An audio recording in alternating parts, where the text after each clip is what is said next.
In 1914, a tragedy began, the massacre of the First World War. Just before that date, life in Paris, art in Paris was extraordinarily vital, expanding. And what was known by that time as Cubism, a way of making sculpture, a way of making painting, which still related to the world, was incredibly alive and expanding, and a field of possibility. And what this exhibition is about is the survival of that way of making art, even at a time when no more than 100 kilometers from Paris, a tragedy was taking place, a massacre was taking place.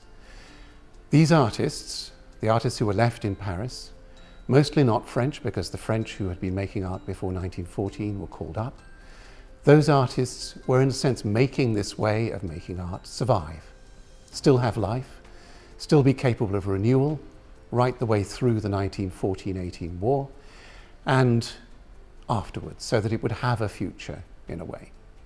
And those artists were artists we do mostly remember in a big way. Picasso, of course, who remained in Paris and wasn't, of course, fighting as a Spaniard. Juan Gris, also a Spaniard who didn't fight and stayed in Paris. The extraordinary Mexican artist Diego Rivera, who developed a kind of great public art in Mexico after the war, but who during the war was in Paris and making Cubist paintings. And the sculptor Henri Lors, a Frenchman, but a Frenchman whose leg had been amputated because he had osteotuberculosis before the war and therefore couldn't fight, and developed a wholly new way of making Cubist sculpture during the war, which is one of the, I think, wonderful things about what's in this exhibition.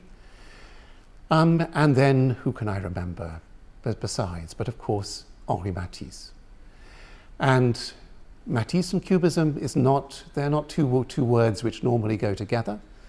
But for many, in his suburban house just outside Paris, through the war, he became a kind of center for debate, for discussion about painting, sculpture, which these painters, Laurence, Gris, Diego Rivera, all went and took part in with Matisse.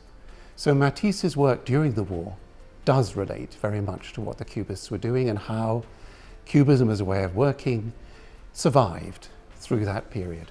So in a sense, what this exhibition is about is the survival of a way of making art, of a way of being alive, if you like, during a time when massacre was what was happening outside of Paris and within hearing of Paris, because the shell fire from the war was something you could hear in Paris.